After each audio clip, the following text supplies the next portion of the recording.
Hey there, and welcome to the first part of my 2018 exam marker video diary. Now, I am shooting this video from the morning of day one, so I haven't yet been into any training. All that has happened is I've been sent the exam paper, and about a week or two ago, I went through and you can put in requests for which units you would like to mark. The cool news is I got the unit that I put as my first top request, possibly because I think these days I just go through and I look for the one that I think is going to be the toughest and most challenging question, both in terms of students answering it and in terms of how detailed or complex the mark scheme might be, because obviously I want to get as much out of the training and the experience as possible to be able to pass on to students. Obviously, that's a little bit different for other teachers and markers who maybe just want to get in there and kind of perfectly normal want to just have the easiest ride and be able to get through the most amount of papers in the shortest amount of time. But for me, obviously, my sort of purpose is a little bit different. So I do normally get my first choice of questions. So I thought just for today, I would go through and share with you what that question is and what the item is that I'm going to be marking, give you a bit of background. And I actually haven't looked at the paper since I put in that request a couple of weeks ago. So what I actually thought I'd also do is go through and give you my initial thoughts and ideas around what the question is really asking and what students are going to be required to do. And then this evening I will shoot another video having gone through and being trained in the mark scheme and tell you what it's really all about. Hopefully they align, but I'm sure as always there will be a few things that I missed or other things that have come in that I didn't necessarily think of or that aren't apparent on the very first reading. Okay, so I am doing Unit 8. You can see the little unit number there, and within that there are I think there are 3 items if I remember.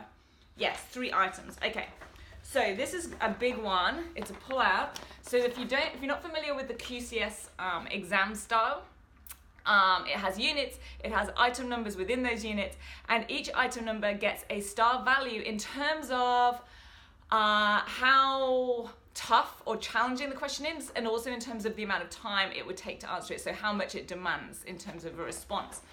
So this one has an excerpt from a novel. Okay, so students are required, it's a big paper, right? Students are required to read through those excerpts. And I'll just give you the outline, the intro, if you like, to it. It says, the passages below are from a novel set in the late 19th and early 20th centuries. 2 men give separate accounts of an incident in which they were both involved. Borden was a stage magician at the time, whilst Angia, I'm guessing is the right pronunciation, I'm sure I'll find out today, aspired to become one. The incident occurred as a seance. Okay, so then of course it's got all of the passages. Notice it's got line numbers, so students, as always, with any source that's given to you, you are expected to specifically refer to specific parts of the source, so they're going to be expecting line numbers within the references. Okay, so item 11 is a 3-star item. There's very few 1 stars. There's usually a lot of 3 and 4 stars. Only on some papers on some years is there a 5-star item. There was last year. There hasn't been this year. So I've obviously chosen the biggest item in terms of the amount of reading and the amount of responses needed or space for responses needed. And also I've chosen the ones that's got the most amount of 4 stars. So it starts with item 11 is a 3-star. Item 12 is a 4-star, item 13 is a 3-star. Item 11 says, let me see if I can show this whilst I talk. I'm not going to be able to read it though, because it's backwards on my camera.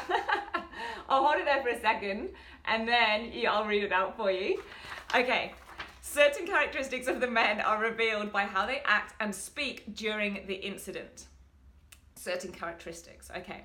Angia is shown as authoritative in both passages, and it's got both in italics, both in bold, authoritative in italics, so they're keywords. Make clear how this characteristic of Angia is revealed in passage 1 and passage 2. Okay, straight away, if it's making clear how this characteristic is revealed, this is an analysis level question. It actually even then says, and it does say to refer to passage 1 and passage 2, so I'm guessing there'll be some students that fall into the trap of only referring to one of the passages. There might be some students who fall into the trap of talking about both of the different men, and it's only talking about Angier.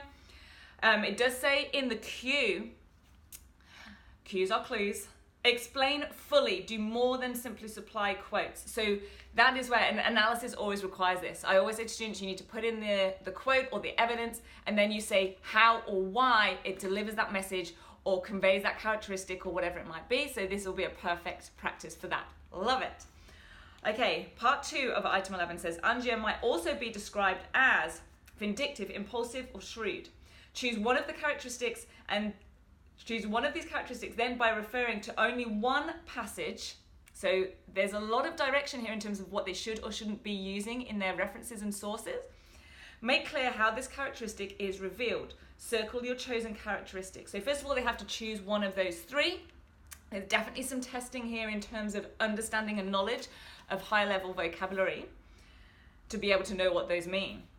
And then it says, explain fully, do more than supply simple quotes, the same as above. This is analytical, it's just that they're referring to a more specific characteristic, and they are only referring to one passage, hence why there's a little bit less space in the second one as there was for the first one. Okay, I'll hurry this along a little bit. Item 12 is the 4-star item. When recounting an incident in which they have been involved, a person may attempt to portray themselves more favorably through deliberate use of techniques, such as omitting parts of some events, using words and phrases that cause readers to feel a particular way. Explain how Borden, so this is the other guy, uses both of these techniques to portray himself favorably. Okay, so here is my first initial thoughts on that. Students have to cover both omitting some parts of some events and using words and phrases that cause readers to feel a particular way. That's essentially persuasive language and persuasive techniques. It does say then in the cue, include 2 separate examples for each of the techniques. So they need to have at least 4 examples or evidence or quotes. Okay, final item. Oh wow, and look, so this is interesting. So in terms of space given for a response, this is, it's not always the most perfect layout of an exam paper in some ways, because you've got the page, I mean, they've run out of space, so they can't do any more. But there's space that goes over the page, and some students in, their anxiety or stress or just hurry over exams may not see that until they turn over for the next question and then realize they should have or could have written more. Notice also though that it doesn't go all the way through the page, so there is a direction or a hint in terms of how much should be written to achieve the grade A standard. All right, item 13. Some years later, Borden reflects on the incident, and it has a quote, a new quote I'm imagining. His phrasing of this statement and the part he played in the incident give clues to what point of view Borden might have had at the time of the incident. State what this point of view may have been and discuss how he came to realize it was hypocritical. Again, they're going to need some decent understanding of vocabulary in terms of the meaning of hypocritical. It says consider, and this is in the cue. I need to get my teeth in today. Consider the introduction, the passages, and the statement. It is early and I did arrive last night. Consider the introduction, the passages, and the statement. Okay, so this is asking them to go back and review all of those previous passages in light of this new quote that's been added. This is, I think, going to be the more challenging one because it's a little bit more open-ended. State what point of view this may have been and discuss how he came to realize it was hypocritical. So what point of view this may have been is a suggest, and that is therefore an apply level. This is going to be interesting, this item 13. Okay, I'm going to wrap it up for this morning. Hopefully that gives you an outline and gives you some ideas on how, just on first viewing of a question, the sorts of things you're going to be looking for and students should be looking for. They're going to give them clues and hints as to how to respond, thinking about the layout of the paper, thinking about the demands and the commands of the question. I am going to record again this evening after I've had my first day of marker training, which goes over 2 days. We also do some practice marking today and tell you all the things I found out. And stay tuned. Until next week, if you're watching this on the blog, have a fantastic week and I'll catch up with you very soon. Exciting!